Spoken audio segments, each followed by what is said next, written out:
ele tu nei tu la fiafi. Ia ole la waine tupu pe ole masani ia fiafi tatasi. Ia fatalo fatoila malera walo. Ina foi una tato toi fei roi. Fia da mtano deva ia so ia ua foi ia le amataino tato o kalame pe ole masani ai. Ia fatalo fatoila ila asomsongo sa mo nei tu la reso. Ia mai mau tele se ia pa ia mau waiti o pa ia mau sasa mo ia o le ali tolo isi ma pa mtaranga nei fiafi e manatu male tentonunga ia ele to yesi poto mo se wave na te mawhaia o na to e o wina pa ia o Samoa e manatu o pa ia lavo na mai le mawau ia e o atu i le whau ia lale to e nei fiafi a mai pa ia na fuai pa ia uma ia e avanga i maisa ma honi talanga, ia ili nei tu la leaso, pataro patuaila marera wharoalo, ia i lau tapua inga sa mo i nei tu la leaf, ia malol soifo uia, malole langi ma. Pataro patupo i le au whainga luenga tutofia le atua, o lo whapenao na whawhaile malu, ia i tu e fio hao te aurone, ia whapeatu luenga uma o le nei le rangi, ia o fea lava le atunuu o whapenao na e ngalue ai ma e taase i se i tulou ono le tala inga le tala leo ma loo le atu ia whaataro whaatu le la o e tupu ia te oe le tangata o le tua malofa le tua ia i le nei tu la o le fiaf ia maloso e pumunuia ia te oe le tangata o le tua ia malofa le tua nei tu la fiafi whaataro whaatu po le tino keriso ia le ekalesia ai so ia whapea le au paia o le au pele ia i le nei fiafi ia malo le onsai malo le talo o la talo ia le o mau i pe le malosi le whainga ruenga ia e maisipo le nei ala leo ma le nei ala ata ia e moli e tuai ia le fi au o le tala le lei o le malo le tua ia malo so i kumanuia ia malo le langi ma ele whangaluina foi ia le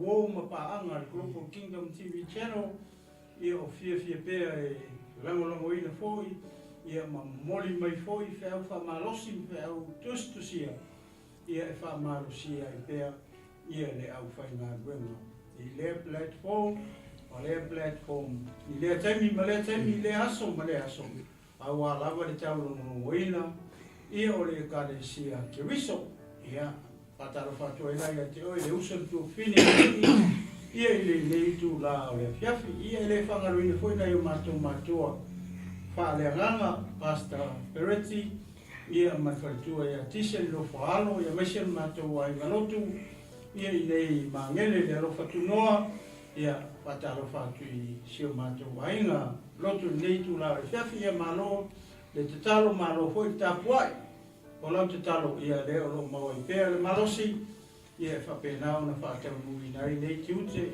ia matofi ia fiafi taitasi au le itulane o ratu ina atu le minute lea ma le sekole ia i le sunga ia Pastor Johnson ia pe fie whaifoi ia sana saunoanga pupu ia e whaafeiloa ia le au whainga ruenga pa ia le tua malenga whaaloalo Pastor ia wano waftai ia le tua ia nawa watu se watu lima foi mas whawhiroa ia le siolo nei ia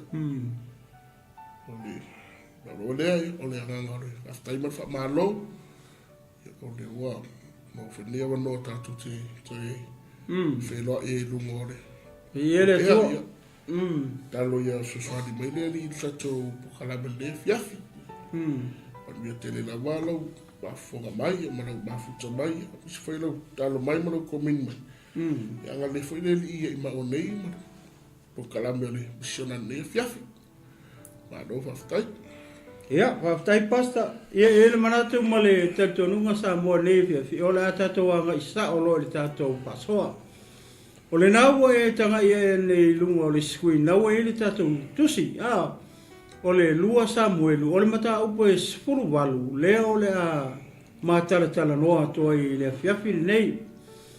a matatu lai le foi pumo mua ia whangata mai le foi po tolu se fulu ma le tolu ia alona winga tolu se fulu tolu verses o le chapter le fulu walu lea o le a ma tau mawhai ma te talanoa atua i le fiafi nei ele manatu o te le se fe au o se wha malosi ia mo le tino ke riso nei e fiafi ia whapele au whatuatua uma o le asavarai le ana matala noa atua i le mata upo e sefulu fitu o le mata upu la e sefulu fitu o lea e whaangata mai le mata upo e sefulu fitu ina ua tuli mai pe Absaloma ia lonta mao tavita ile va na oti aitofele fo ile ina ua pule aitofele i lona ola wai loa aitofele ua le whaangaina lana pule ma na fuafuanga le na whai mana o fasioti tavita ia ai saulo ma le tangata leo Absalom mantu o Absalom o le atali o tavita le o tau mawhai ia Absalom hoi le e kūlei e selonga ma mai le fōre tupu o Israel ia o i nala lena mata mai e le mawhaso e le vaiaso lena tuana ia kuri mai o mai lota vita ma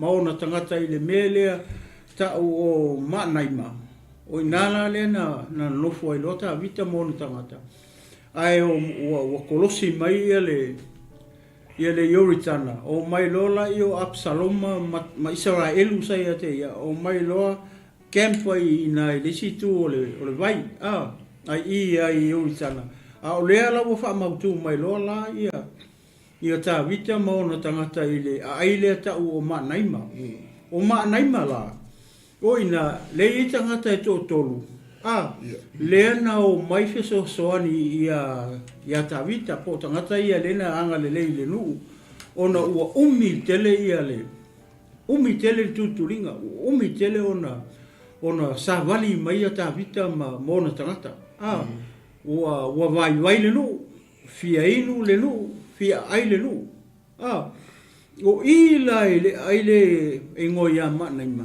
o i lena o mai lo tangata e tolu tangata la ia tolu lena nga lele ia tavita o le tangata i ngo ia sopi o le tangata o le sa amuni ele o se Israel o le tangata o nu ese mana tua la o sa amuni o tatu fai tau le fiongo pa ia le tua inga ma Israel o sa amuni ma mo api na tupunga ma ia lota malana whanau teni tatu wa aila e cousins lawa ia Israel ma tangata ia pela o tangata le ngo ia sopi le sa nofo i le mea ta o rapa tasi la le tangata ia tolu o la tola ia lena anga le ia ta vita maona tangata ina ua taunu umaila i le aile ngo ia manaima o tangata lona lua o le tangata i ngo ia Marika Makira o le Amueli o le tangata e sau mai le nuu hoi le o loto para mana tua ina le sa ia le perfeta o Isaia malana au nga foi le o kiasi le nga la kiasi kai au ki kilo ku nga foi le o si o uma ia ku monga ele au ka o suria le na fefe ai lo sa lo ka o perfeta ka kalo lo perfeta va tu le tu ia pa pupula maka o le pa pupula mata o ai ko ela ku fa ki kilo ku e ko kele aku ia ngelu mana ku kariota fila si oa ngai lo le au ka suria le mele ta o lo to para o le tangata lo na tolu o le tangata ingo ia pasiri o le kiliata o tangata la ia to lena na le ia ta vita ma mona tangata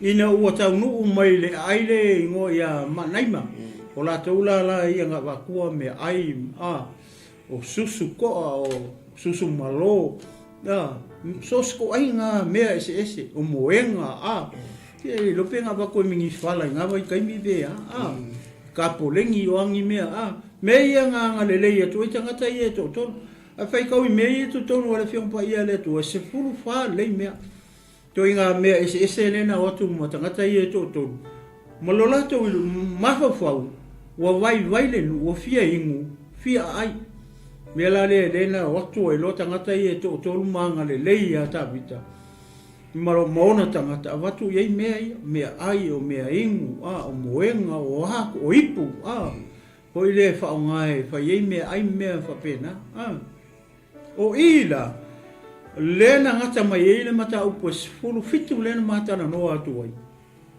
ai mana tu o le kuli a Absalom mai alon tama alo winga lo famtana ele nga le paule o tangata nga kuli ka vika mai le taimi le lofo inga Davita ai le se ka vika ngofo le lofo le tupu Israel nga kuli mai a Saulo ai le Saulo ngofo alonga fa vela ve e fiu e tuli Davita ele me fai nga fasi o kia ka vika ai se le nga tangata o uma na fa au o ele tua o le mea vola nga le fasi o kia e ka vika mo nga nephew ia Saulo langa o lai loa e Davita, o le tangata o umana wha uina e lea tua.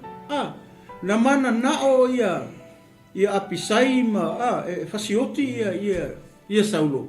Mantua e maua wha alua, nga maua i kongo leanga ko e maua le mele nga moe le laungutasi o le whanua laungutasi. Wha alua nga maua e Davita ma o nga nephew ia ma na fita. Ia Saulo moe fa penga mko moe vai mko ale loa mseme mo se sele le piko le ofu mo alonga lua aku ave le kau mal fangu vai lawa ku lima mai ale oku ku lima mai ai lima o Davita ai fa mai ma fa Davita manga kala ma fa yo ngane fi le awangi yo o se lima se si o ka ko ia po o ko i le tangata o umana wha uina e le tu. A ki kilon mele u whai i, o le manga o kurikuri tangata o lei le wha unga. A kako maka whau le mea Davita na whai, whapenga uma le mele fiu e kurikuri ka vika e fie wha o le oki a Davita, lau ke le mawhaia. Aisea, langa o tangata lai e le wha unga, o lai sola ma le wha unga mai le atua. Ia kuri a lana menga o ia Saulo, ia nga oki. Kuri mai le sia li le ngoia ai kofele o le me ngao ye le na tato fa longo ye ya alu sisi le kuli le ola ai vale ele o wina le tali o tupu o le kali o ka vikar ka le kuri le kuri ya ka vikar le la o mai i le mele ta o manai le la foringa mai pe o le o settle down i ta vita monta mo so songi maua ka mafa, maua waingu, maua me mafua mai sia, mafua mai le tangata i tolu ia pe o ngau whala ua ko o makira pasili sopi tangata ia na sosoni a Davita i le aile ta o manai le la ma se i faitau atu foi upu ia lima i le mata upu le sfulwal se o tato wa aila po le hale mele la tupu wa pe foringa mai lewo sero dam ia Davita matangata i o sosoni atu ia nga ia lewa wa maua ia me ai fa malo se tino o vai o lava o me uma a se tato fai taula le fai upu o le mata upu le sfulwal le ala se o ma fai tau atu fai upu e lima mua ia na fa solo atu ai leo le ma fa so se tato vai po le ale le mele fa matala mai e tustala po le perfetta po le ale mele la so ni fiaf ia male nga fa lo apa e se me te fia ala ta fai tau ia ola ta fai tau ia ia wa fai tau wina ta vicha le nu ia te ia ma ua tau fia po o tai tō rafe ma ringi o tai tō se lau e pule ia i la tau ua tō atu e ta vita le nu ua vai tōru ina o le tasi vaenga i le pule ai o apo ma le tasi o na vaenga i le pule apsai le tama se ria le uso I o apo, ma le isi o na vaenga I le pule a I tai le 𝚟𝚑𝚎𝚘. Ua whai ane fōi le tupu I le nuu, o au fōi tātou e o lava whātasi ma o tau. A ua whai mai le nuu, e te le maliu atu lava, a ua a whai e so sola I mātou. La tau te le manatu mai lava ia I mātou. A whai fōi e vai lua ina I mātou I le osi. La tau te le manatu mai lava ia te I mātou. A o le nei, ua tusa oe ma le se lau afe o I mātou. O le nei, e le lei ona e fisoasoni ia I mātou ai le ai. Ona whai atu leo le tupu ia I le atou. O le mea le lei ia te outou. O te whai alava. Ona tū leo le tupu I le tū o le whai toa.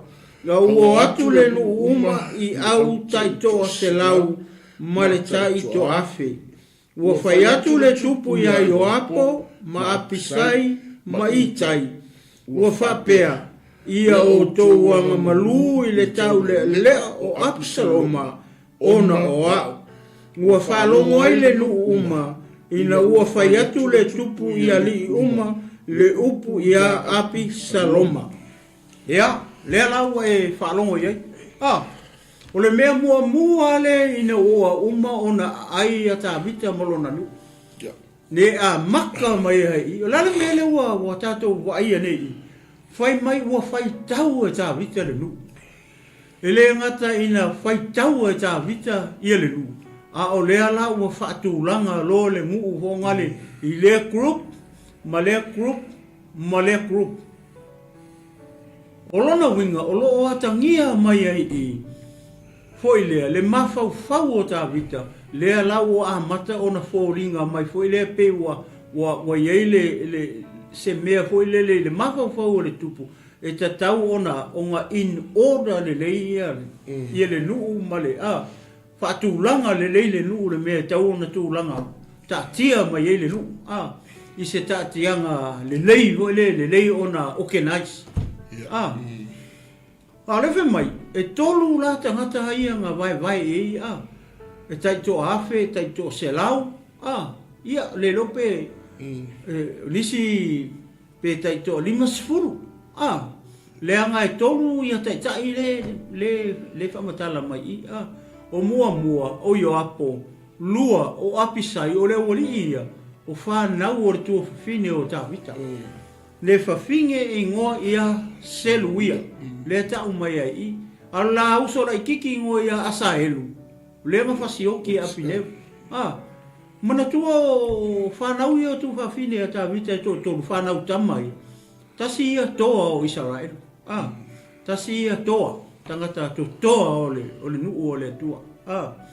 I le taimi na tu lai mai ei a tā vita e whaimatupu o Israel.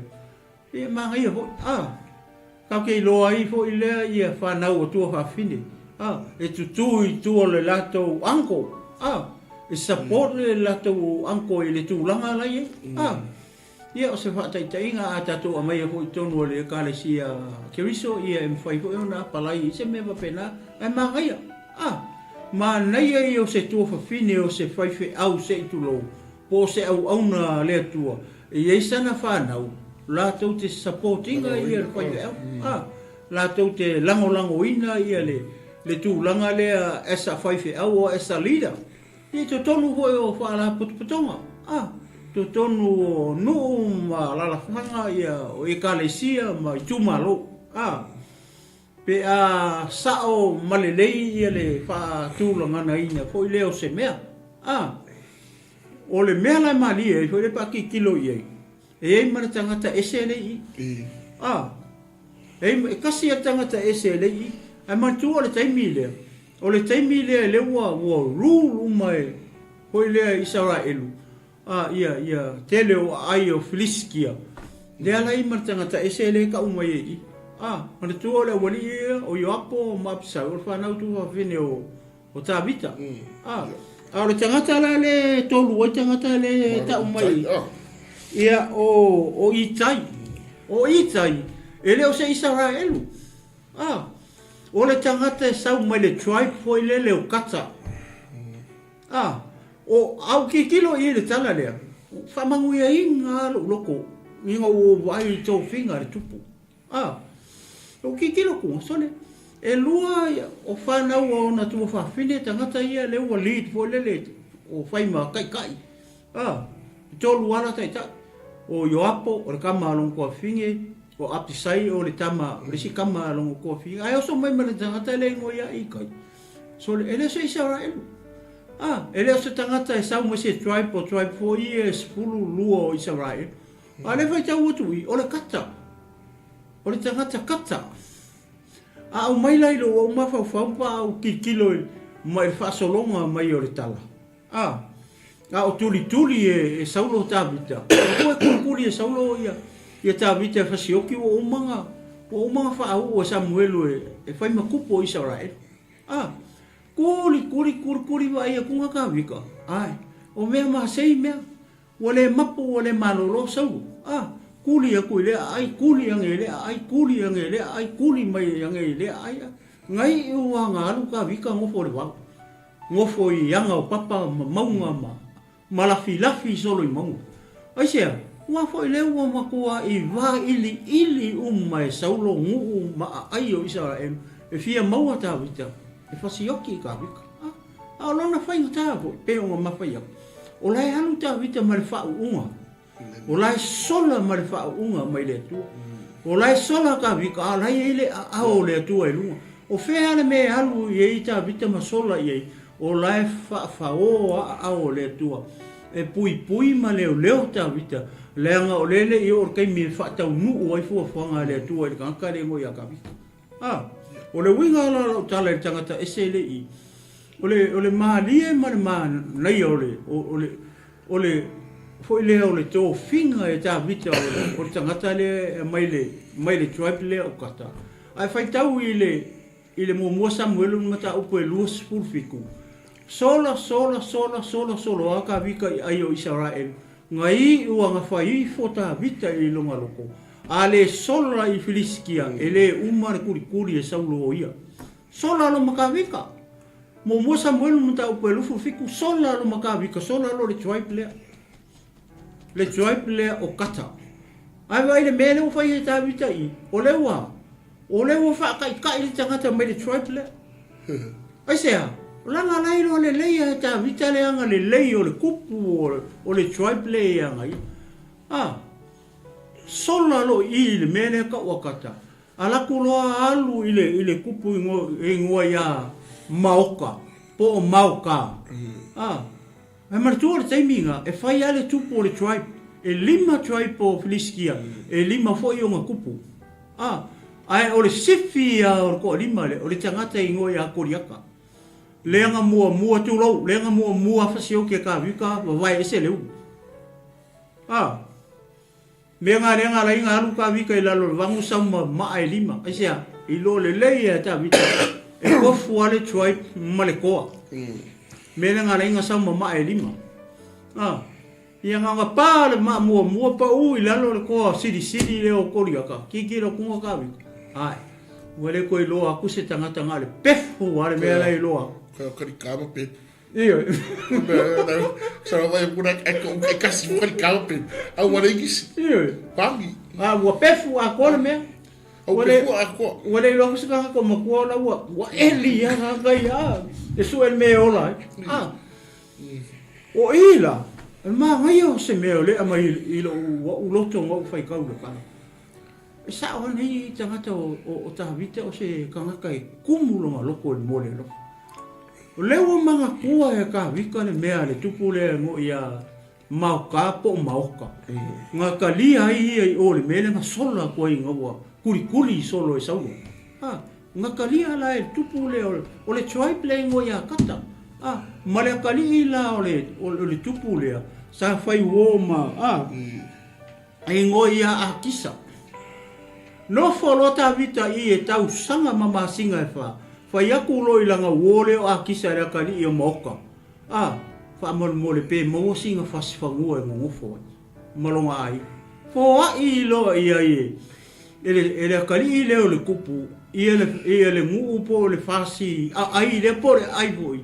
E ngo ia sekeleka. E o mai lava la i o ngā pōngi.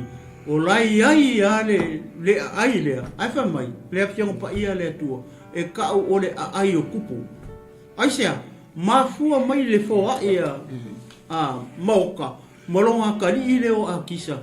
I a ka wika. O e ngofo i o le mea ngaka o sekeleta. Whai ma o ko.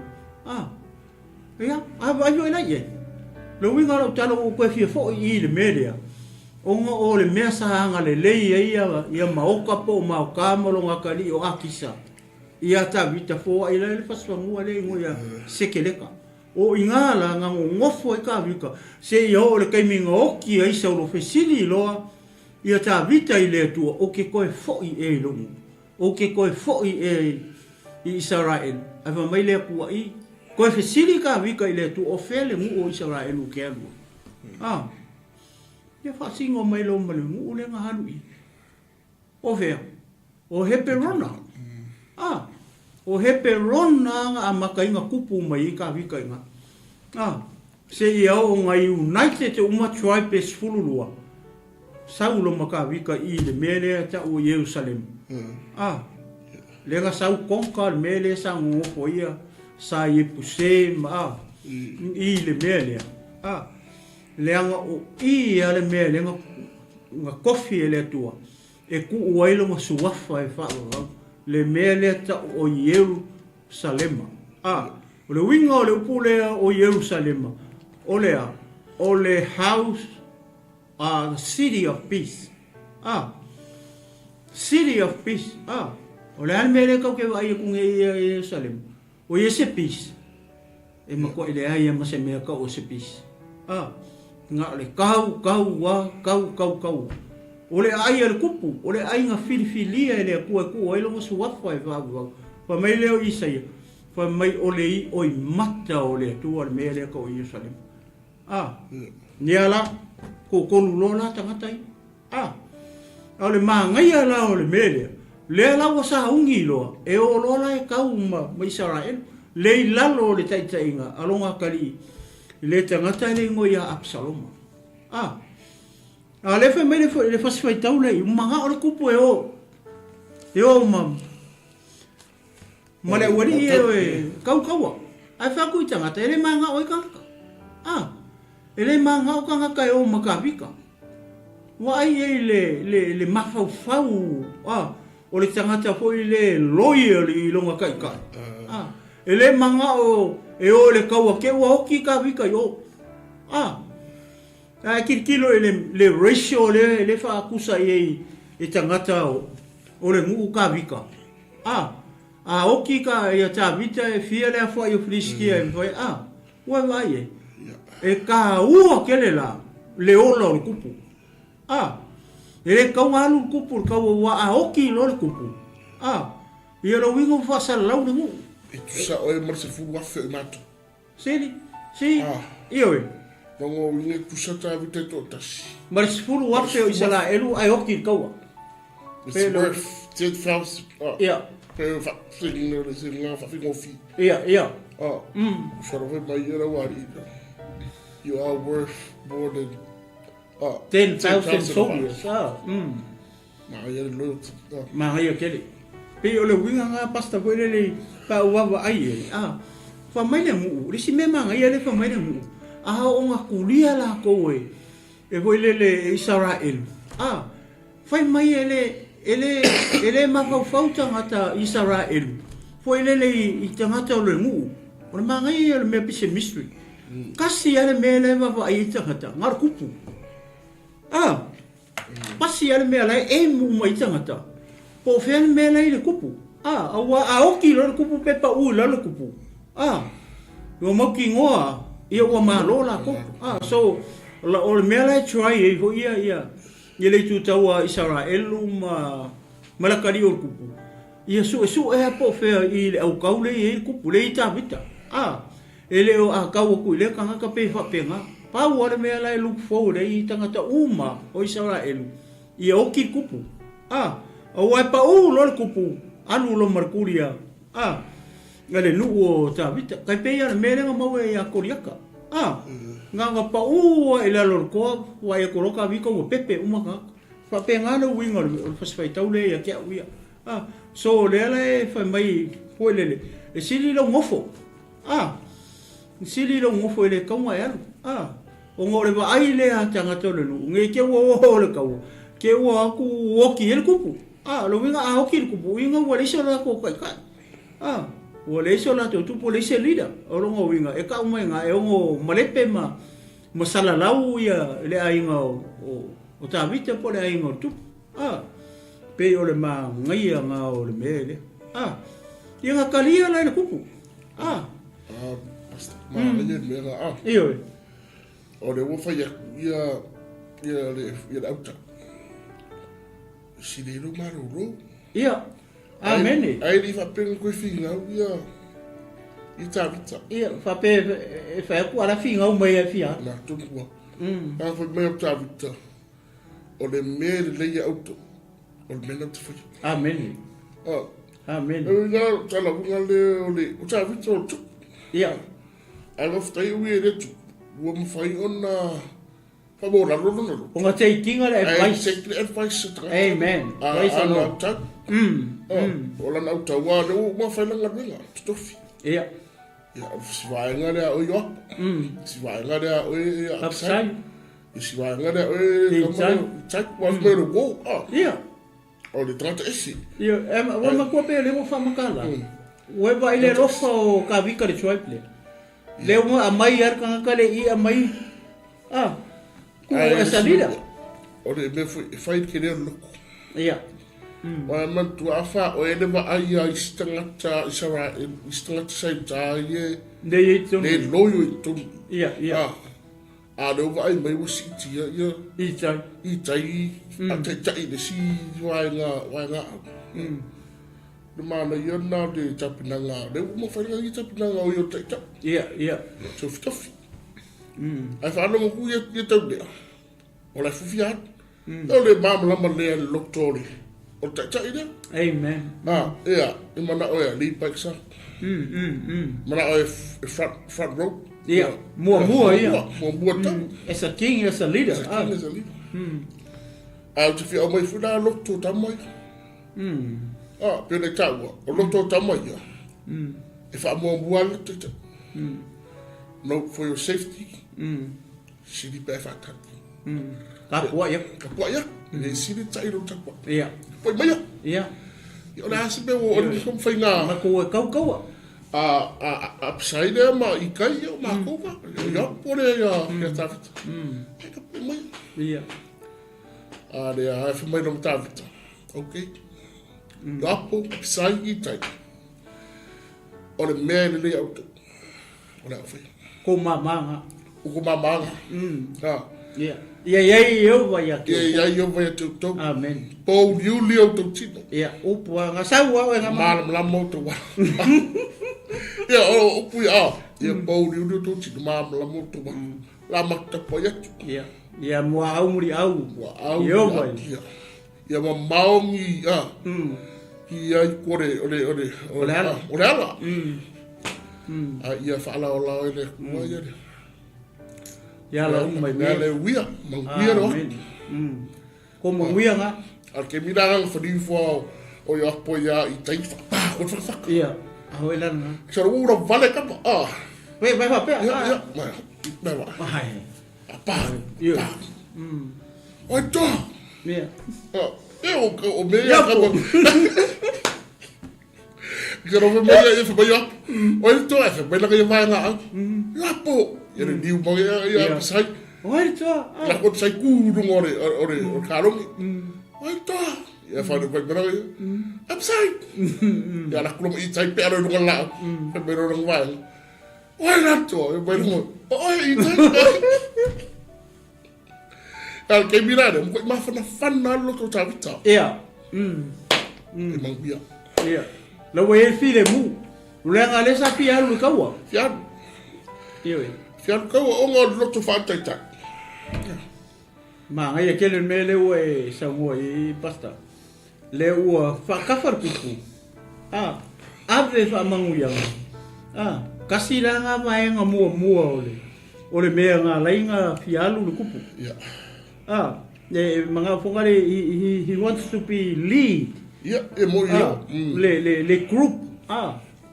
Ai ele le si mea lilo ngai ngā pasta. O le la ka o ye. Pato vele masangi den trato tavita mafufu. Le anga le starta mafufu. Langa lenga sau ia le tangata ko le wo usai. Sau fa le au ngai le pulea. Ato fele. Faila ye upunga. Ko sawa le tangata nga usai faile le o Absalom. Sole. E kele no e o lo kamanga koa mai o la kiki. Se makua e la kiki ke. O ke mika va pe o solo kingo ha penga. O lo kama o lo koa. O ke sopo. Awa ke mimika e la po o kingo. Au ke sopo va pe o re ringo ai to fele ngai kuyo kua.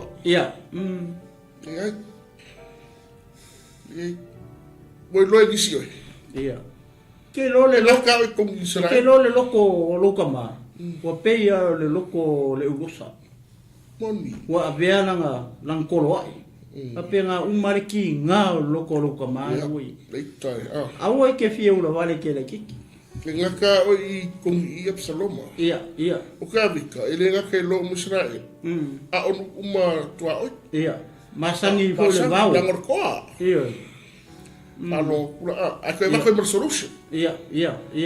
Sara o ba pe avaku fa pe ngafika ko ingo o le ngo de skamade de nga fai. Pe wako pe nga. Fokwang. Usai. Le wo ka. Pe wako pe nga fokwang. Pe la o ke gia. Ai mo foi. Ai koe mo koe mo wala fo ia. Fo ila. Fo. Ar fo de. E hau mai kaka. Hau mai kaka. Te ara wha pun ria tawita. O tawita e fia tawita e rumeo action. E rusi tangata e fia fofo. Neanga ore tangata tau. O tangata ua masangi mo kaua ma. Ai e mara me pun buringa nga. Ngala ua kalia. Ua lelei. E o ko mama nga li i apo ma. Apsai ma i tai. O mai nga o kapo i yaku. Leo malie. Ai la maleva e nga longa luor sa wanga kupungai nga. Kasi la nga mea. Ka ko ke loa, kasi nga mea nga renga fialu kupur ka wa.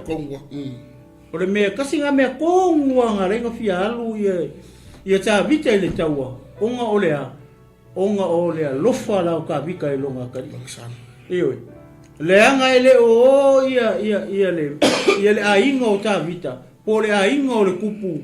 E kau ma filiskia. Po se tribe o filiskia.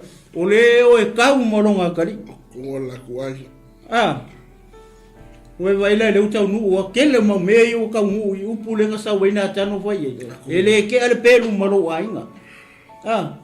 Onga o au mea i anga fai. Muli lua mpakisepa. Koe fasioki au ria le tane a patisepa. Ue vaile kele o ngima mea. Nea lau kako wawai. Ele o se haka foi le pasta foi le whape foi le nga solo le leile a inga o tawita. Pau wale me ma ngaia foi le ia kia uia malau kirikilo i le kamaloa. O le tangata o le kupu e ele mea ka o le alofa i longa loko. O le wei tiu le kamalo ka fitan. Ia. O le tangata i lofa mangalo. O le tangata foi le lima fo wai. E alanga lima fo wai o le alofa le kong. E le papeke ngofo e kangofo wai se mei se si. E au ngoa ma le alofa le tonu oe. Na lela la ta foi tau mai lalo foi puie la. O lela ye si va en ol mea la nga fia lu ka vika. Na fia lu a manga o ka vika ya lu e kau. Alofa ya apsai. Na kong. Absaloma. Na kong. Apsai. Ya la ta foi tau la foi punga. Ko le wo ma. O ma ka fai kau. Aro ma le lima. O le lima. Ia vai la ye. Lima nga ka ka ka. Ia Ia whi mai ei wa whi atu i au tōanga malu i tau lele Absalom. Ia. O lima na a. O le ono le ngakalafi. Ia, waile le manga yo. O le mea kongo ala kasi la le mea ngale nga fialu me kupul kaua. Ongo lea lofa ilo ngakari. Te le yo le atare wali mai. Iwe. Te le yo le atare wali mai. Ia. Uia ngale ngale, dengai tawa. Ia. Uia ngale ngap saloma. Susopo. Ia. Olong kaba. Ia. Afu mea tavita. Yo tuanga malu ya saloma ono. Ole talo nome tamalofa. Amen. Talo no falta ba. Ia. Wa ngalo mai akavika mea Absaloma le pai ai. Mondila. Ole mea mua. Lenga ngofo mfasi o kilo nga uso makua o ama nono. Ai alis mem ka kire nga fei Absalom. Ia. Lenga alu mo moe mapa laki ko sfulu alu ka. E fei ngo fie me nga fei Absalom. E makoi makanga. Ya tavita. E nang mele. Ya le koi kuri. Kuri solo. Koi angi ya tavita. Iyo. Afu mere wani tavita ya i totoru.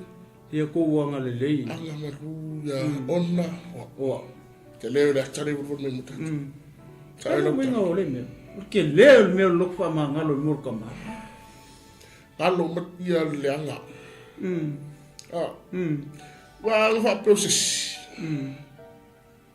Se que le pole pe Paule mea ia o kire nga Absaloma. Ia. Na o sistema. Ia. Nang ele fingo fit me no fe Absaloma ia tavita. Ua o se a wala wele le ngofo mafa amaro kama. O la fai makupu o Israel. O kuri ese man foro mo fo ali. Manga me o sau fai I le falo le kupu le ngai pa la ke kosfu. Ale o ma fa si o kilo o so makua. Ale o sau iva. Anga mua fa sal lau no kupu yo ifia. Yo ki peona. Nga mua lu yo ki peona fa mai se ya le fa ka ngur me fa ku le ku ya ia. Ai fa mai langa kala nga fa ka ka yo ki peona. O le kai mi ko ki fa longo le o le fu yo ko fa pa u la lo fa pe ia so ifua. Absalom mar kupu. Ai se e mano ka man fa. Iyo. Ai la se kupu nga mai le ku pe o long kama. O long kama o le kupu ngo kofi mai lunga. Nga wala mai ya Samuel perfeka lo ia. Ilonga kama le nga fai makupu. Le kupu le wo fai ia. O le kupu nga fai ia longa poko malonga malis.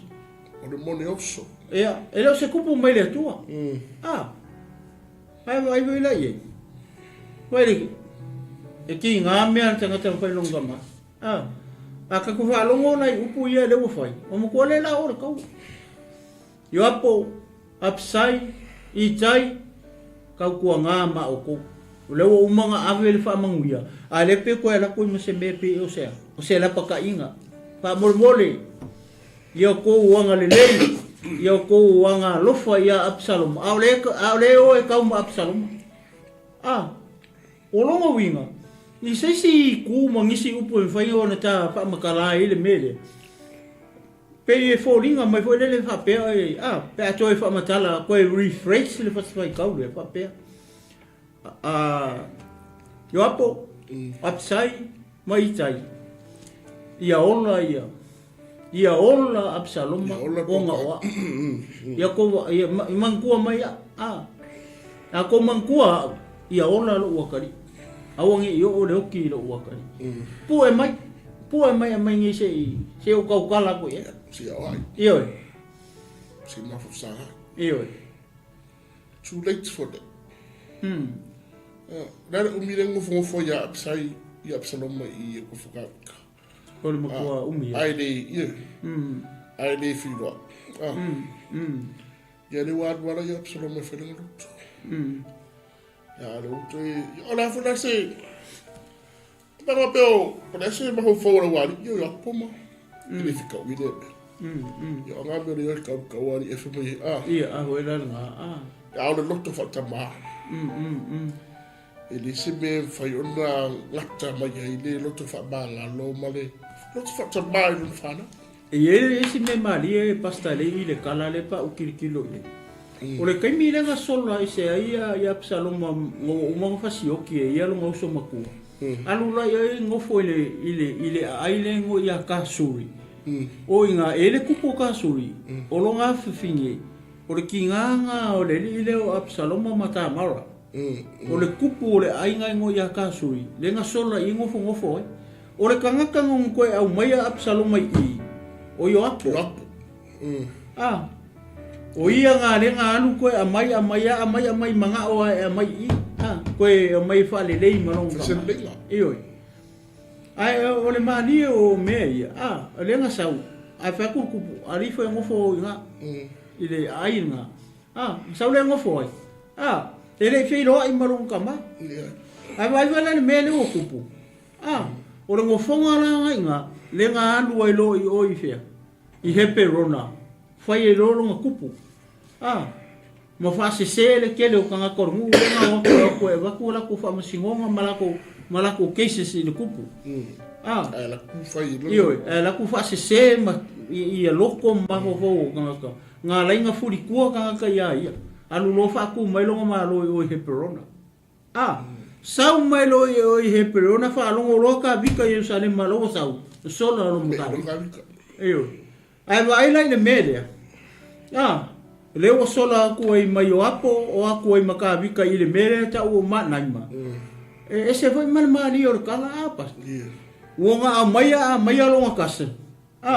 I koe fa foi mai i Jerusalem. A leo fai aku le ko inga. Yo apo. Ma apsai. Mai tai. Kau ko nga ma o ko ia. Ya ola Absalom o. A leo aku le kau ala nga mele nga vai. Leo nga le lei. Leo ala kau fasioki. Ato no ruwa ai yo. O fai asinga ova. Ya masalo ke. Wala mele nga mai yo. Ya mai se fai se lenga. Ia. O mai funga. E rei fina. Ia. Lega o ka fai ni ka me kopeshunga. Absalom mai ska moyo. Abu denga o mai ia ua de. Ia, foi lá não. Ia, foi lá do lá ia morar no ia. Absalom ara fai mo. Sabe? A falo mo tabta. O sabta. Salo baro sa. E foi lo aka kana o sabe ma. Ia. O fali. Ala foi makupu yo hepe rona. Ia, não foi muito bem. Porque ele o mes apostol ile I pasta. Leo amai ngale fi foi le la ia yo. Nga e au mai le vai ku ngai le se male le nga marku.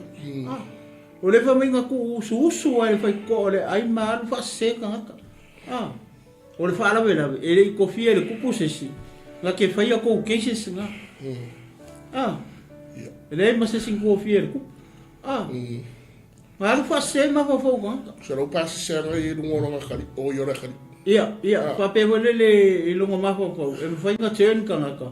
Pa fai aku o ia pa pe nga. O ia o le kari o kupu. Kongo fase ya ka nga. Le mea kongo wala nga. Nga leo mai tanga ta malako cases i le kupu. O lola ave le ula le. Ia, ba.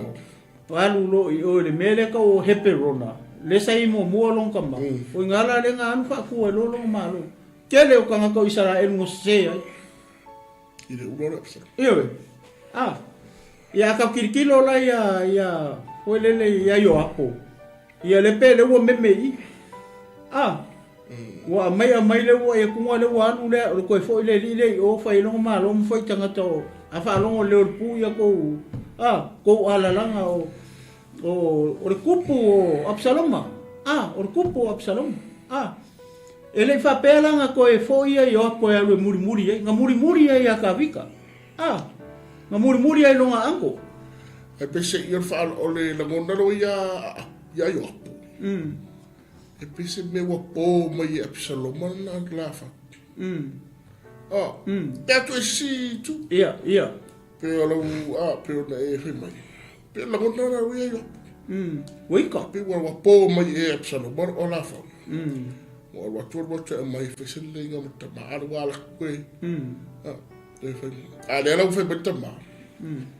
Agora le yar ka ma muri apo. Lo kasse.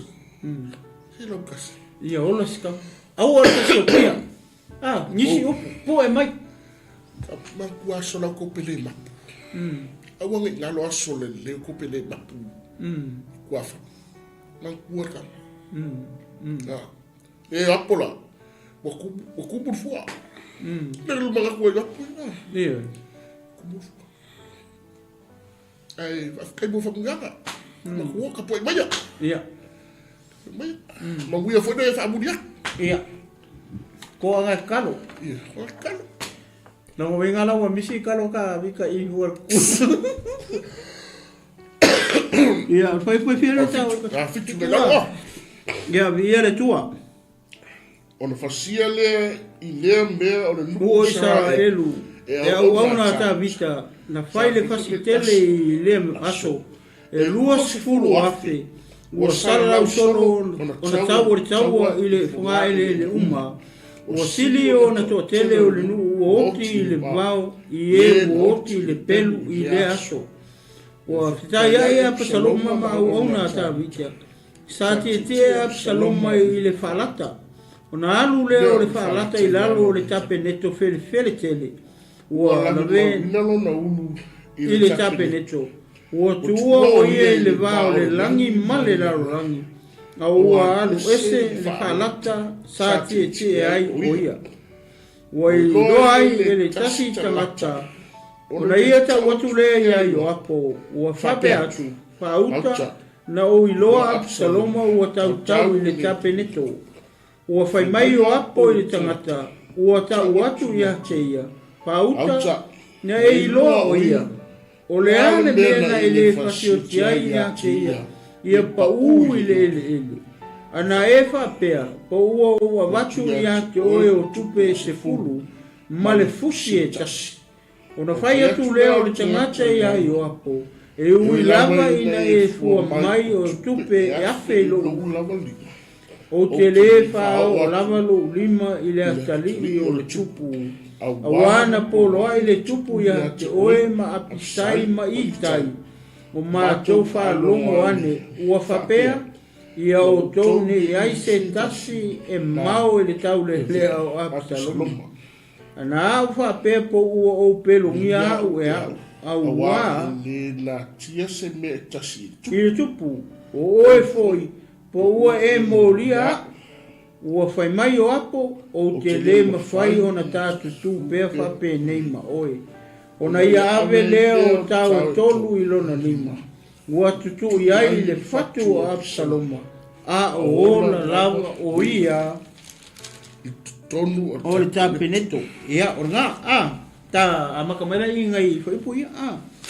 Lea la ua oe tau le taua. Wha mai na watu le tau le taua I le fasi ele lea o le peta u Wharaima. Ia, e wharaima. O I ngā kongu wale ngā kau wale tau. Le kau wale. Ele ingo ia e wharaima.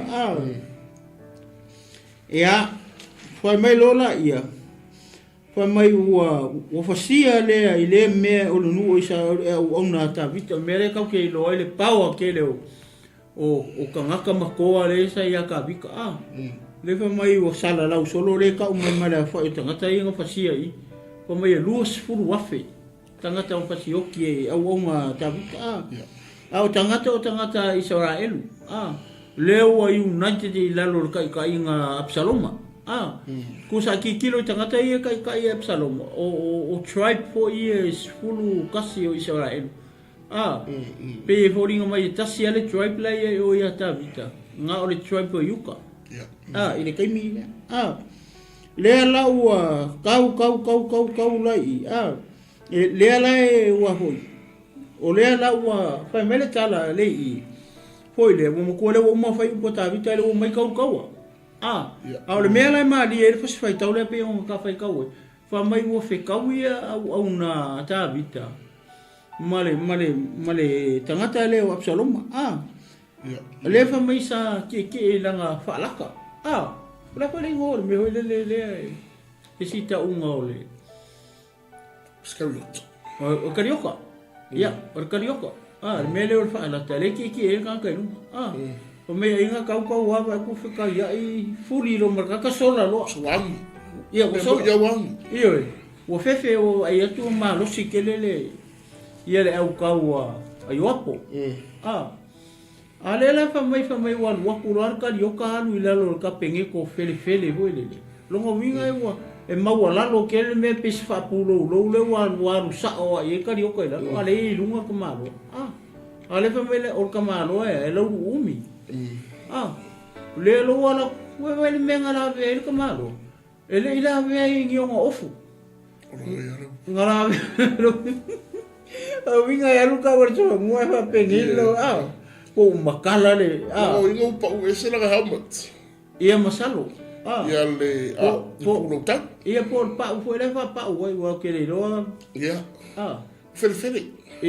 Ia mo tu u le uri fa ka ai ho le. Ia ro po ese la benga. Ia. La folle. Ia o le 𝚘𝚑𝚘𝚘 e pala. Me fa nga inki. Ngo pa u ese benga. Fuale wale fa menga mau la u. Are mari le tala. Fa me yo ngalu le fa alaka. Ai meme ai ia vai o ka ko ka mai lungo le fa alaka. Ora fuana o ora ka o le pele. O ia me o. La pu va le bele. Ia. Fa so ke le bele ia ka. Am sa ala ia la no le tapi. Wa kana ve tapa. Ale fa me la fe pa ia le tu la vele ngo kau oi ka mai wa vai ma le ele ave mai afalt so fu o TUPU taloba ko fa se fua kupu le kau oi o le mela marie wa kau le kau le fa mai wa kau solo le kau ai lu atu lo ma le ka le ala ku ki ro ku ake o foro ngai mo sole o apsalo mal nga kare o no ngore ku yo so o checkpot me o checkpot me de ai siku ma ngore tu o auto yo por e pe me de wa tra ta le furi ngo me la lo te tinga yo na ma ai kwa o process o checkpot me de o no mo viene pigiro mo. Seke, Ai koe arura ka yo. O ka yo po. Ma fua mai se atense. Ma fua mai lai upu ia ko inga fai. Ma fua mai. Wa ye. Ai ki kiro kala. O le ka un ka kale. Alanga ke manga kua upu ka vika. Upu ole kupu le fai. Ai le fai ala ko. Nga fai leaders. Koko. Ale fa lo o mai ai le mo. Atunu. Ale nga fai kai. Yoapo apsai I tai. Ia ko wanga le lei. Ia apsaloma onga oa. Le fai leaders. Ale fa ngolonga umane ngu fika magaka ia la sa ungi o le kau. Le la wa ku kau. Ai la kungar ka le ki lo ku. So le pe ai le mai vai apsa. La me mai ia. Ai le mai la no vai ngala wo no bebe. No fa mai le me wa va ma le. Mai vai ska solo. Ia a foi la na. Awa ma ko ka ai ala le ka pengi ko la u ka ko le po la me fa. O lo winga o le se pelu le ia se me ka o ia. Alu waku ale fa alaka masofa mo ala ko alu ila lo le. Ia fa pe ia sofa mo. La fala de ora ka o sa o ila me la. Ya sa. Amen. Muka vakari. Le ai. Ya la furaga. Awai fiola. Ya yo la causa que vi la falo, se mi que foi ia opção. Fiola. Fiola. Sao vai ko salo mangi ro suio. Aisia, la alemán kua kala kupu. Ai vai le kala le ula fa kale. Ke la kale. O kiasi le ngo. O kiasi le ngo kale le ko le ko ia le. Le wala ku fa ia. Yopo. Se ngo wa ia apsal mala ka lunga la. Fosaki boki. Le yoki la ora. Se aga woki se o veko vaku ya e kupeia. Ke lor mea wala ingo ure fasiokia. Lea uke manga kua kala ni kupu ngofai mai ya uko. Ya ko wanga lelei ya Absalom onga o ia. Ale wa fai mai ngai peke fua mai ia le. Ia se lau a lio ya kia. Ele o alo lima le kali o kupu. Langa o lenga ai oi mere kupu ya oi amisia oi wa oi ke makua e umara ke makua ya Absaima. Ma itai. Ale ba ku nge ke makua. Ai ko fa auto.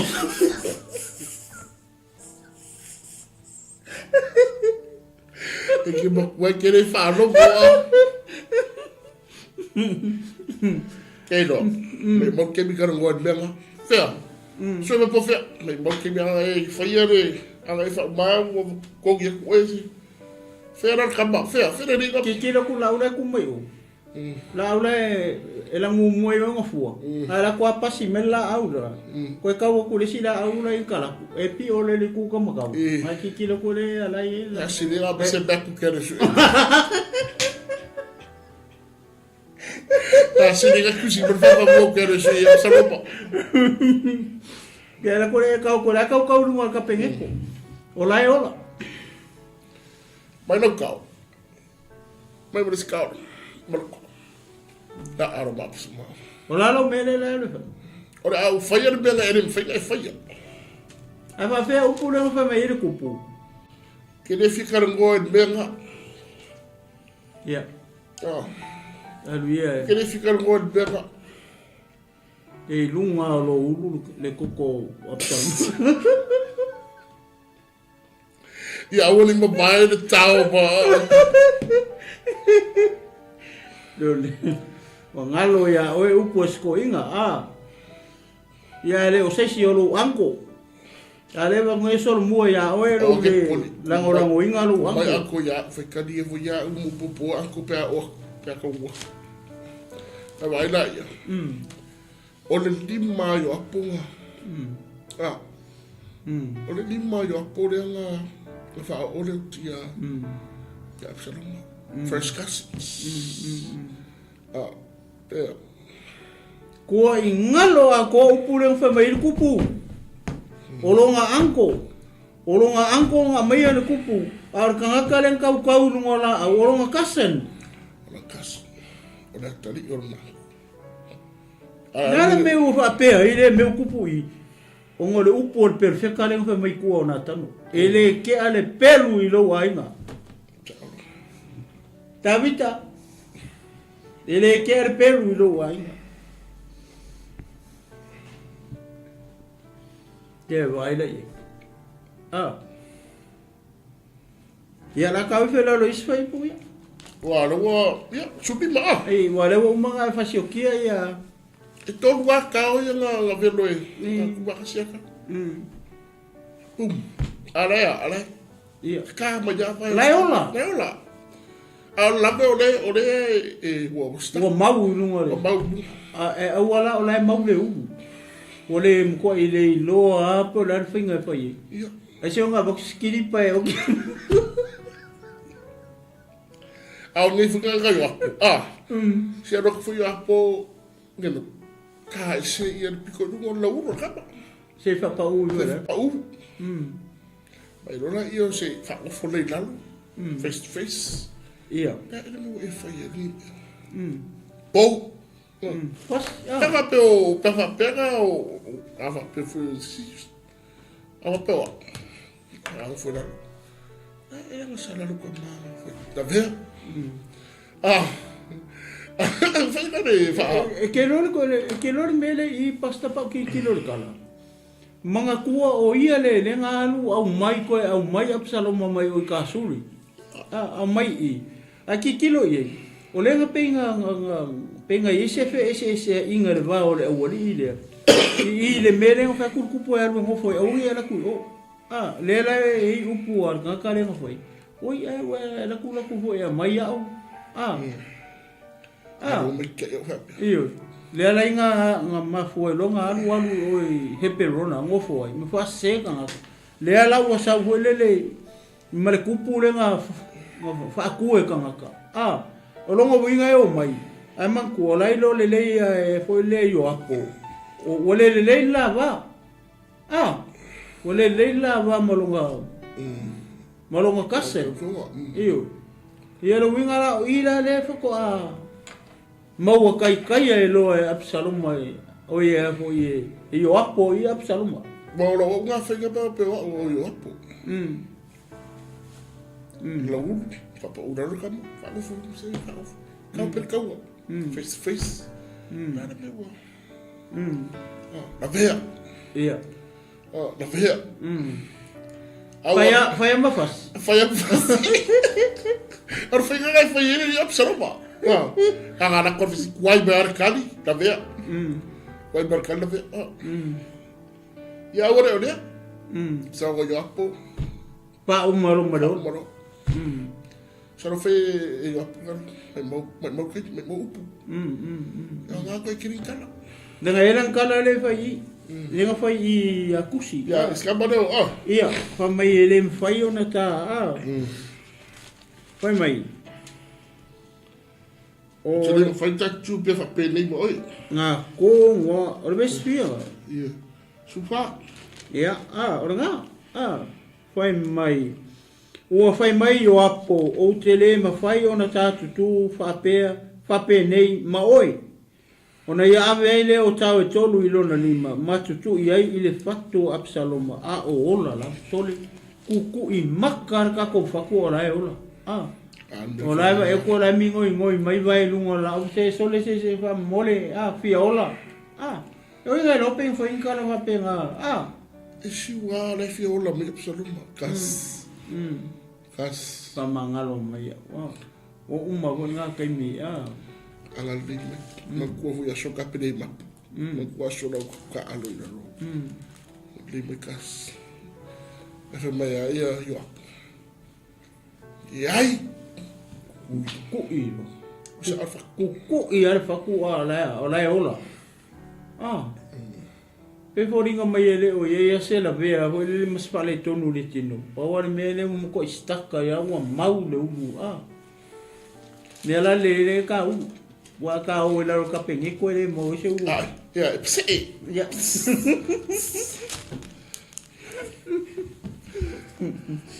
Ya, o hele o tau ya. Sulima. Ona si o aile tau le o to sfulo sa tau e apo mala to fasi ya Absaloma. Wa fasioti ya te ona hili le yo apo le pu. Ele ua fo i aile nu aile tuli loanga o Israelu. Awana tau fie le nu i yo apo. Ona rato avele ya Absaloma malafo ya te ia ile lua tele ile vau. Ona fa putu aile ona lunga o le fa upenga matua tele a o Israel uma ua taitasi masola i lona fale ia sa ave ma fa tu Absalom ino ola o ia le fa i longa o lo i le vanu o le tupu a wasa fa pe o ia e le aiso watali e fa mantuini ai lo la ia fa i ngoa le fa i longa i lona lawa i ngoa o i ngoa ai o le fa i longa o Absalom. Ola vai da sunei. Amen. Praise the Lord. Yeah, what else? They were So the wow minute. Game over. Time's up. Time's up. Oh my God. The walk here Absalom. Ala na foi ngala foi esse foi ar kan ngore kan ngore wa ia. Ele kan uang kong i mele. Ai ku ma. Ia. Kakuma. E mere ringa fai ngoa skama o le fai ngoa i langa i ngoa. O le fai longa langa le iso nga kari. Ringa. La ua o mai e keminge. O matu. La iar fai longa le kongo Israel. Langa o Absalom mai le iso nga kari. Ia. Ia, tafa susolo i fai lalo o ka kemi, ia.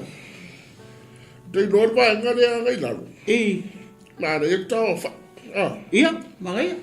Tau fa i vai ngai lalo. So uma happen media. Le wo tips lo ma. Ne woki. Wa pe ole utala na ole chapter le ka ke fe. Ole Ki a konga. ua fasia Absalom i tau. Amen. Woma. Ode wat. Ia. Ode mere toi ini na tau whai trapia. Ia. Mai. Ona tatu tani. Ia. Kau leia makakani. Sara o ti Absalom ma. Pelo le lua. Ai whakumugu e ma. E ko lua na tangata era aho e morita li tala leia tawita. Amen. E so lua tangata era aho e morita li leia tawita. E tau ia tawita no tu. A o Israel uma. O ia o totobia. O ia totu. E o rea la. Angan makua fui tau anga au kaka. Ia, amen. Kaka iwa. Ilo ia mangua. A le wo tamai e avatala ia tawita. O tawita langa whawhino ia tawita i re. Nga tuare e whape tawita. A kwara wari ia whimai ia. O tia Absalom. Leo whapuputan. Maal kia rea. O whai ina o Absaloma. O te Absalom. Ai te rame mana. Ero tumina apiki mai. O nga pemea. Nga kao kua wa uti. Whai mai no ma tawita. Mai ona mutu wale i lea rwhina ngalo tupu. Wa e le fe dunga. O le feto o tangi u fa pe. U fa pe fanu. Lo watali Absalom mai. Lo watali Absalom mai. Ta fia oti e sui e we. Absalom ma lo watali. Era upui o tamalo fa. Era upui o tamalo to fa manga. Ele o upui o tama e mo la lolo.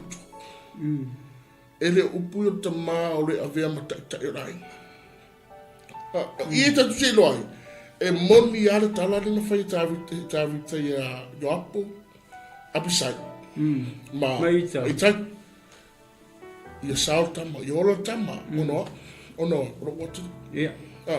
Faola, anga lei. Anga lei watu. Ala o ta o tua mo tu na au e to lua ta o tu tala wok tangi tu i no tawita. Le ko e ro se si me ku aku e lo e ka vika woki no ngakari. That's it.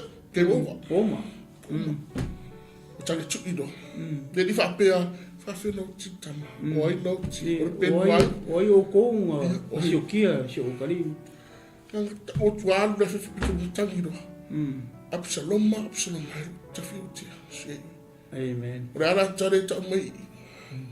Tamalo fa. Tamalo to fa mangalo. O tamalo to fa mangalo. O le tamale le.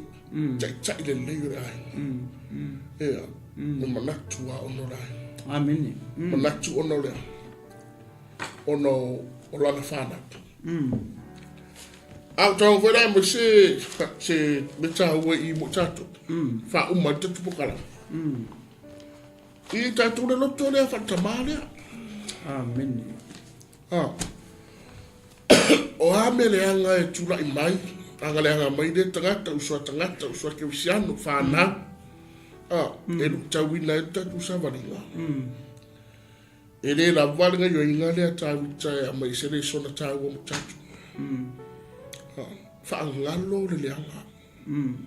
Whaangalo tinga. Whaangalo. Ia.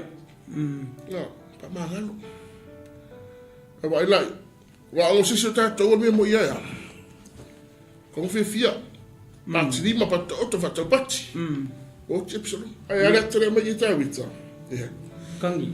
Tangi. Ma foi sea. Le lofa. E te no e fiu me o mai le lofa.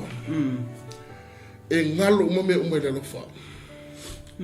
E ngalo ti ngai le lofa. O le sona nga mai muta pule sumur bat. Amen. E na woti le tangata na anga le anga ya tawita. O lono ia la watari. Se budi nga foi fafita au di mo bosa buelu sa fe ngai ma tawita. I fafita au di le ile bosa buelu do tatu ye. Amen. Nango ngā whafo. Au le bosa buelu. O le ainga. Aia, tātou avea a mai ai whatita ingari a tāwita. Oro o tio lai tāwita mana ainga. Tātou te a. Whaaha oi tātou. Amen. O sa wak nata fa ia tua. Ma Sua era. pasta. Fa umai Ile tala le ia umala u whaitau pasta. Pea kaku kilo merenga kupu i. O te nofo ma o whesili loelele. A whapela e o tita vita e makua le woki e Absalom. A o le tangi a ka vika e fia oki e sui ei. Whapela pa ke o oki ka vika a le woki ma Absalom. Ole tala le pasta ia keo. Ma upu ia. O upu whaapero whetanga. O upu ia ki kilo i le oki le nga oki ele kamale mana tua o le akari o le kupu. A tu o mai leo ngā tupu langa ngei kau ke iei. O ka kou o le whangau o le kupu. O ele ke mai moa mai le fiafini nei mai whalongo longo mai le whasoina o le upu o le tua. O oe, o le akari o le kupu. O le ekalesia a le kupu o kupu. O ai, o Yesu. O le ale mena ta pena Yesu mo oe mahau le tangata sala. O le ale ta penanga le kupu mo oe mahau ma tatou uma ina ua tatou ua sala. Le fe mele fia pa ia le tua ua sala tangata uma. Roma tolu fa ipe luas pun matolu. Ua le o ai le vi inga mai le tua. O ai le ngamaliu. Oi lenga maliu i le vau le langi male rangi inga wang sala oe mao mai le amatanga ia kama eva. Oi, o le tatou wali i o Yesu Keriso. O ia o le kupu o kupu. O a upo Yesu i lunga alo sa tau. Lo atu wai. Lo atu wai. Ai se awa e tu la fua i ai iau whapea. Nga kangi Yesu i lunga kama. Ai le aisanga ang sala. A wala o maliu Yesu i lunga o le satau. O nga o le anga sala. O ele ke mai moa mai. Ma le anga sala ma ua le ma ke ngofo aku. Le ma te moli mauina atu le tala lea. O le kala lea. Le anga kako whaalongo. E peifo e o nga ma whaasoa atu. I le mea ka o le loko le mea ka o ka mai kumu i le alofa. E le ngata i le kumu i le alofa. Ai kumu i le loko whaamangaro. Le ua oki a le kari o whaamangalo i ka vika. Le ua kangi i ka vika. E Absalom mai whaalua. Whawhia ngā langa Yesu i lunga sa kaulo. E whaalua pe whaakolu pe whaalua. Mafua mai sea e mafua mai lai. O le ata lea le merenga kangi i ka vika i. E whaalua Absalom mai. Absalom mai e ka whia oki e sui e i oi. Oi nga suia oi le ke mai moa mai mama ua le maki wa soa ku le viafini. Oi nga suia e ka konga ua ka ko sala ma ko i lalo popo i le lalo langi ni. Oi nga kau le vau le langi ma le lalo langi o le tatou wali i o Yesu Keriso. Na maliu i le satau ona o tatou wanga sala. Wanga sala tangata uma ua le o ele vi inga i le tua aleanga alanga Yesu i lunga sa kaulu. Eli lama sapatani. Lo watu wae. Lo watu wae. Ai se awa e tu la fo ina ai au wapea. Kukusa lele ia ma upu yang whaia ka vika i. Ele i oki hei la ka vika i anga maliu Yesu i le sa tau. Ai se a le anga o ia o le tupu male li o li. Amen. Ana kangi kupu i. Kangi longa kali. Ki nganga si ngai loe ka vika le amio le anga male fasio tangata male koso kenge anga sala uma. Nga fai e longa kali. Nga kangi aka vika fia oki. Amu ia se kama. O whape ngaso nga la ngona i le fia pini ngei. E ke fia oki. O nga o le kausinga male wa inga o lo wa inga. E ke fia oki i lo usu i le marulu. E sau e usu le vaveao. E koe foi mai lo wa inga. Inga ua kangi a lisi o nga o lea. O nga o lo ua lofa i lo wa inga. O nga o lo ua lofa i lo ko olua. O nga o lo ua lofa i lo whangau. O lo ua kari i ma lo ua whigi. E ke fia oki maku inga aku. Lo wola ma lo malosi ma lo kinga. E ke nga lue ai. Inga ia maua se mea ai alo ma whangau o Samoa. Whawhea le kala lea. O le aka o le kala lea. O le aka ngā lea ka penga Iesu i. Mo ai. Mo oe. Ma ua mai tātou uma. Le tino ke riso mre au whatua tua i le whiawhi nei. Le ngā whakaungu o Iesu i le kangi a ka wika. Whiwhea, whakaungu o i le sa tauro i Calvary. E le ai ma se anga sala e kasi a ka wika. A ore tangata le ngā oki lunga o le tape neto. E e la ngā sala. E kele e kumu i anga sala. A le wailoa le ka maa le wha le kongu o le kari. Ai kangi e le ka maa lofa. Kangi e le ka maa loko wha mangaro. E! Apsalo mai. E ka fia oki e sui ei oi. O whea ngā sui ai. Le ngā sui i e Iesu. Le ngā sui e Iesu i ngā ua kau Iesu. I le vau le langi male lalo langi. Pa mea re kala le wha mewa ko la ua meme vai. Ua meme vai o le akari. Ua va vai male le ele. A ngei alu waku wari ngei kangaka le loko wha mangalo. Le tangata o lai kumu le ika. Waru waku resi kangaka ngā sala kukui le whaku o resi kangaka ngā sala. Le wha pese meo kupu i tonu re ka resia ke riso kongoro ainga. O e wha maanga loa so uso. O e wha maanga loa so kua whiwhinge. O e wha maanga loa so anti ma so uncle. Even your own children. Ngā pau mai lau suru ngā kiki. O e wha maanga loa e le whiwhinge. Langa i matua wha pe ngā. O wha koa la ku whanga. Kalo whai a ke oe le kama. Le loko wha mangalo. Wha whepe a kako ori kunga mau kako ke le wha mangalo. O le kani e le ai so kako kofi le malo o le atua. Nā o le ema koa i mangingo mai i le tatou wha soa i le whiwhinge i. Kangi ka vika i. Le kamai kumu i le lofa, kumu le loko wha mangalo. Whia oki. Oia whia oki. Hongi le akari i a mio le anga le akari i anga sala. Manga mea nga whai ale wa kangi le kamai ua. Mai le kala wa oki. Kangi e ka whia oki e sui ei oi. O le ala kai minga sui ei. O le ala kai minga maliu e le kupu. Nga maliu e le kupu o kupu. Na maliu e le tato wali i o Yesu ke riso i lungo o le sa kaulo. O nga o oe le ke mai mua mai. Mama ua. Mai tato uma o le au whakua. Kua i le afi afi nei.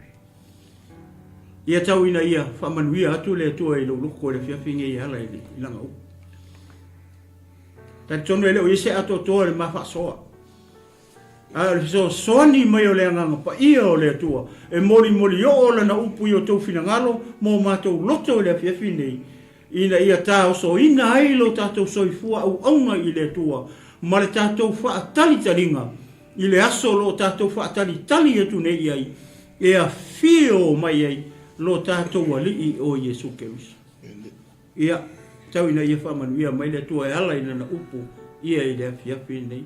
Pasta, ia tu ina atu i lau sunga. Ona o le tātaimu. Ia male anga whaarora nei whiawhi. Tai tele rawa tama. Matu whaalonga upu nei. Tula. Aftai, tele tama. E te awa o tangata. Oh, hallelujah. E te whaatonu. Ile ia matu puputu. Matu lo whai ala wa mi tonu. Hallelujah. Tape nei nei matu au harsa wa linga lo matu ia. Hau tai tere lau tamai le upu matu whalonga. Hallelujah. Praise the Lord. Tau inai pere matu ola au na mo oi. Anga le lei oi tamai matu. Glory. Oma pa anga ale lei misiona. Pena ona mai mua mai. Pena ona nofo la upu o matu loto. Ia o ngā mo i matu. Wala matu o nanga mo oi. Anga le mai le nei misiona. Klopo hino TV. Praise the Lord. Wa nei ia misi fo ia o uso o au na matu ngalue nimsio. O pere malosi o hafo ile ngaluenga. Ma le misiona o matu iai. O tala ina pe lea ma tau ngolongolo o fiona. Ia. Anga le me o ta mai le lia fiafi. O hafo ilisi pokalame o loa pe na on loma ma Praise the Lord. Hallelujah. Glory. Anga le le o ta mai pe o na aluai tala le lo malo. Mafa mangana fo ma o se la fo se upu ale tala fe ngai pe. Hallelujah. Glory. Mangalo ma o tu fainga anga le fa manuie se ma to tu sambo fa manuie la upa ia fa manuie lo mu o Israel. Manuie le misiona na o nei. Glory. Ya te elo vi inga le se fa vau lava. Amene, amene. En. Yes.